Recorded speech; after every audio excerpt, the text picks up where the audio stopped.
무력 도발에 이어서 오물풍선 테러를 감행한 북한의 속내가 무엇인지 영국 주재 북한 공사 출신인 태영호 전 의원을 연결해서 들어보겠습니다. 태 의원님 나와 계십니까? 예, 안녕하세요. 네, 풍선에는 각종 오물이 담겨 있었습니다. 일명 삐라라 불리는 이제 대남 선전물은 아직 발견된 바가 없는 것 같은데요. 김정은 위원장은 뭘 노리고 있는 겁니까? 예, 일단 북한은 이번 오물 쓰레기 투척 작전을 통해서 이 쓰레기에 민감한 우리 국민들의 여론을 동원해서 우리 국민들이 윤석열 정부에 제발 탈북 단체들의 대북 전단 살포를 중단시키라 이런 압력이 가해지게 해서 우리 정부로 하여금 탈북 단체들의 대북 전단 살포를 중단하게 만들려는 이런 의도가 담겨져 있고, 더 나아가서는 이게 중요한 문제인데, 현재의 시전선의 법률적 지위를 국가와 국가들 사이의 국경선으로 변경시켜버리는 이런 큰 전략적 그림을 그리고 있습니다. 지금 우리 국내 여론은 이번에 북한이 이 남한으로 내려보낸 이 풍선에 쓰레기가 담겨져 있다. 이 쓰레기에 초점이 맞춰져 있는데, 지금 북한이 초점을 맞추고 있는 것은 거기에 쓰레기가 달아보냈다는 이 점보다는 이번에 북한이 쓰레기를 살포한 이 지역 표현을 뭐라고 했는가 하면 한국 국경 지역과 정심 지역에 저들이 살포했다. 이렇게 국경이라는 표현을 지금 썼고, 또 우리 정부를 향해서도 대한민국 정부의 정중히 양해를 구한다라고 하면서 어떤 표현을 썼는가 하면 북한으로 보내는 대남 전단 살포가 결국은 표현의 자유라면 북한에서 남한으로 내려보내는 것도 결국은 표현의 자유다. 그렇기 때문에 이걸 저지시키는 데는 북한 당국으로서도 한계점이 있으니 대한민국 정부가 이걸 좀 이해해달라. 이런 식으로 아주 비아냥거렸습니다. 그런데 여기서 북한이 노리는 게 지금 뭔가 하면 우리 현행법에 의하면 남과 북은 지금 정전협정에 따라서 기술적인 교전관계이고 남북관계는 통일로 가는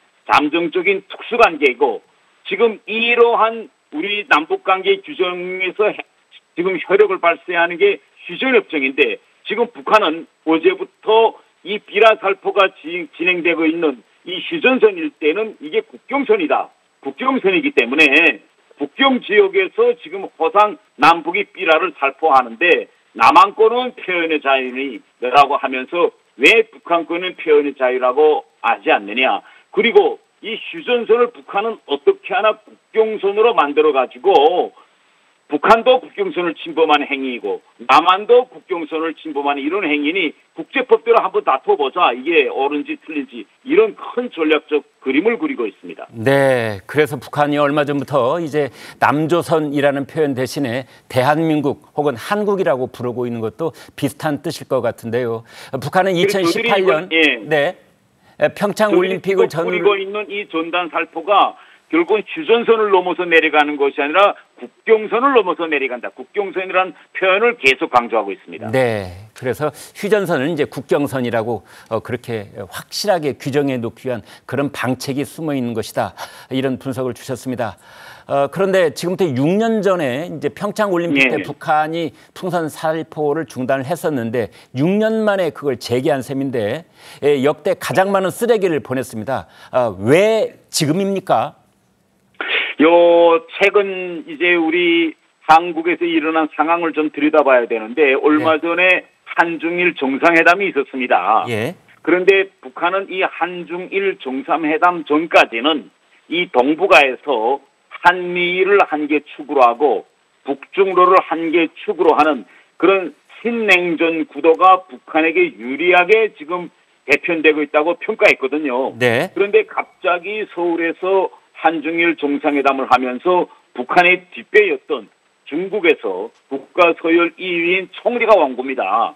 와서 이 회의에서 결국은 뭐 우리의 기대치에는 맞지는 않았지만 어쨌든 북한의 비핵화가 이슈로 다뤄졌고, 또 한중일 사이의 경제협력을 더욱 촉진하는 FTA 회의를 더욱 추진하는 문제도 다루어졌기 때문에 북한의 내에서는 심리적으로 이 북한이 바라던 신냉전 구도가 이거 고무러지는 거 아니냐, 이런 위기감, 저급함에 있어서 지금 한일, 한중일 정상회담을 전후로 해서 이렇게 대북, 대남 이런 전단도 보내고 또 GPS 교란도 하고 또 미사일도 발사하고 이렇게 지금 대단히 성급함과 저급함을 보이고 있는 거죠. 네, 북한이 의도하고 있는 신냉전 구도가 혹여 와해될까 봐 그런 조바심에서 지금 이런 도발을 계속하고 있다는 분석이신데요. 그런데 오늘 아침 몇몇 언론들은 이런 점을 지적하고 있습니다. 만약에 이게 쓰레기가 아니고 기폭장치가 있는 화학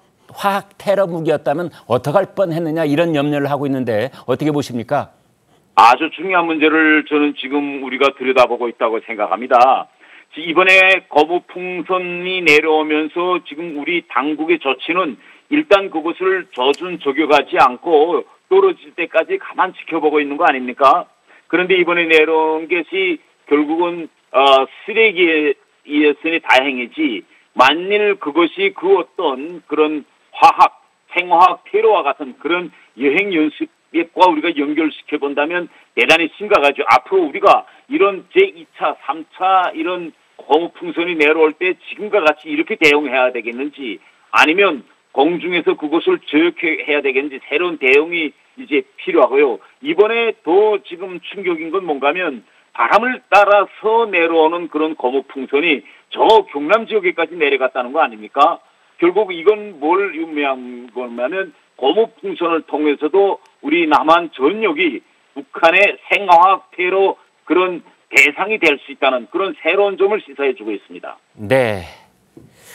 최근에 문재인 전 대통령이 회고록을 냈는데 우리의 대북 전단 살포가 저열하고 부끄럽다, 이런 말을 했습니다. 그런데 이번에 북한이 이제 쓰레기 오물 풍선을 우리에게 날려보낸 건데요. 태 의원께서 문재인 전 대통령에게 하실 말씀이 있습니까? 저는 문재인 대통령이 어떻게 그런 말씀을 하셨는지 통상 이해할 수 없고요. 지금 탈북단체들이 북한에 보내고 있는 것은 미 지폐라든가 또 이제 북한 사람들이 바라고 있는 한국 영화나 드라마가 담겨져 있는 USB, 또 북한 어린이들이 이제 먹을 수 있는 그런 초콜릿이든가, 말하자면 북한 주민들이 간절히 바라고 있는 것을 보내주고 있습니다. 그걸 왜 저열한 것이라고 표현하는지, 그것도 대한민국의 그런 국가 원수까지 하셨던 분이 그렇게 표현하는지 저는 받아들일 수가 없습니다. 네, 지금까지 태영호 전 국민의힘 의원 말씀이었습니다. 고맙습니다.